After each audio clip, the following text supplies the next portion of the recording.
காமராஜர் அவமதிக்கப்பட காங்கிரஸ் அமைதி. உங்களின் குரலாக அவசிய செய்திகள் கேட்கும் பதில். தமிழக அரசியல் வரலாற்றில் எவராலும் மறுக்க முடியாத ஒளி வீசி நிற்பவர் காமராஜர். எளிமையும் நேர்மையும் நெறிகளாக வைத்துக் கொண்டு தமிழகத்திற்கே அல்லாமல் இந்தியா முழுவதும் கிங் மேக்கர் என புகழ் பெற்றவர். அவரை போல மக்கள் மனதில் புகுந்த தலைவர் என்று வரை இல்லை எனலாம். அவரின் பெருமையை விமர்சிக்க திமுக எம்பி திருச்சி சிவா முனைந்திருப்பது தமிழகம் முழுக்க பரபரப்பை ஏற்படுத்தியது. ஆனால் அதை விட பெரும் அதிர்ச்சி, அதற்கு எதிராக காங்கிரஸ் மூத்த தலைவர்கள் கை கட்டி வாய்ப்பொத்தி நிற்பதுதான். திருச்சி சிவா குற்றச்சாட்டு காமராஜரின் அவமானமா, காங்கிரசின் சுரண்டலா? திருச்சி சிவா திமுகவின் மூத்த எம்பி, தேசிய அரசியல் தலைவராக ஒற்றுமையின் அடையாளமாக வலம் வந்த காமராஜரை பற்றி அவதூறாக பேசியது வாய் புளித்ததோ மாங்காய் புளித்ததோ போன்ற இழிவான வார்த்தைகளில் அவதூறு பரப்பியது காமராஜரின் மீது பற்று கொண்ட மக்களின் மனதை வெகுவாக பாதித்தது. குறிப்பாக திமுகவின் இந்த செயலால் ஒட்டுமொத்த நாடார் சமூகம் உச்சபட்ச கோபத்தில் உள்ளது. அதே சமயம் பெருவாரியான மற்ற சமூகங்களை சேர்ந்த மக்கள் அவர்கள் கோபத்தையும் அதிருப்தியையும் காங்கிரசின் அமைதி குறித்தே செலுத்தி வருகின்றனர். ப. சிதம்பரம், K.S. அழகிரி, தங்கபாலு போன்ற காங்கிரசின் மூத்த தலைவர்கள் இதற்கு சாதாரண கண்டனமாவது தெரிவித்திருக்க வேண்டாமா? அவர்கள் அனைவருக்கும் காமராஜரால் தான் தமிழகத்தில் முகவரி வந்தது என்பதை மறந்துவிட்டார்களா?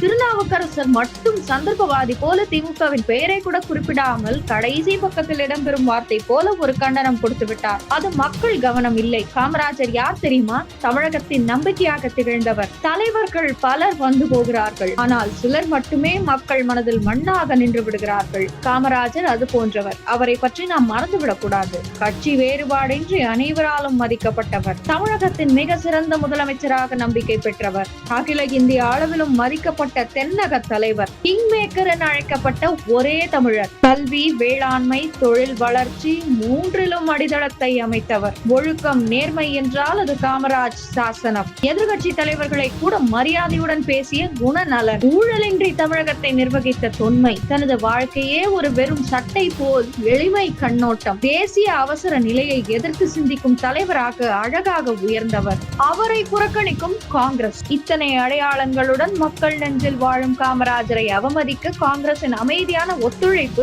கோபத்தை வெடிக்க செய்திருக்கிறது. இப்போது மக்கள் கேட்கிறார்கள், இவர் பெயரை சொல்லாமல் காங்கிரஸ் கட்சி இருக்க முடியுமா? இது உண்மை. காமராஜர் இன்றி தமிழகத்தில் காங்கிரசுக்கு அடையாளமே கிடையாது. புலிவாலை பிடித்த கதையை விடுங்கள். திமுக கூட்டணியை விட்டு வெளியே வாரி திமுகவின் நிழலிலிருந்து தப்ப முடியாமல் தவிக்கும் காங்கிரஸ் இப்போது ஒரு முக்கிய முடிவை எடுக்க வேண்டிய தருணத்தில் உள்ளது. திமுக அரசின் ஊழலை கண்டிக்கிறோம் என்ற உறுதியான காரணத்தை கொண்டு வெளியே வந்தால் மக்கள் மத்தியில் மதிப்பு உயரும். தேய்ந்து வரும் வாக்கு வங்கி மீண்டும் உயிர் பெறும். காமராஜரின் புகழ் காப்பாற்றும் கட்சி என்ற அடையாளமும் மீண்டும் பெறும். திமுகவின் தவறுகளை தூக்கி சொல்ல முடியாமல் பாசம் என்ற பெயரில் பதுங்குவது சொந்த அடையாளத்தை இழப்பதற்கும் காமராஜருக்கு எதிராக செயல்படுவதற்கும் சமம். காமராஜரின் நிழலை கூட மதிக்காதவர்கள் அவரது பேரரசை நிலைநாட்ட முடியுமா? இந்த நேரத்தில் காங்கிரஸ் தனக்கு தலைவனாக இருந்த காமராஜரின் பெயரை பாதுகாக்க வேண்டிய தருணம் இது. திமுகவை விட்டு பிரிந்து செல்வது ஒரு பார்வையில் அரசியல் தற்கொலை போல தெரிந்தாலும் உண்மையில் அது ஒரு மரியாதை மீட்பு போராட்டம். அல்லது மக்கள் கேள்வி கேட்பார்கள், உங்கள் காமராஜுக்கு நீங்கள் நின்று பேசவில்லை என்றால் உங்கள் கட்சிக்கு நாங்க ஏன் ஓட்டு போடணும்? இந்த காணொளி ஒரு அரசியல் விமர்சனமாக மட்டுமல்ல, ஒரு ஒழுக்க நெறி கேள்வியாகவும் தமிழகத்தின் வேள்வியை அவசிய செய்திகள் கேட்கிறது. மறக்காமல் சேனலை சப்ஸ்கிரைப் செய்வதுடன் அனைவருடனும் பகிருங்கள். நன்றி, வணக்கம், ஜெய் ஹிந்த்.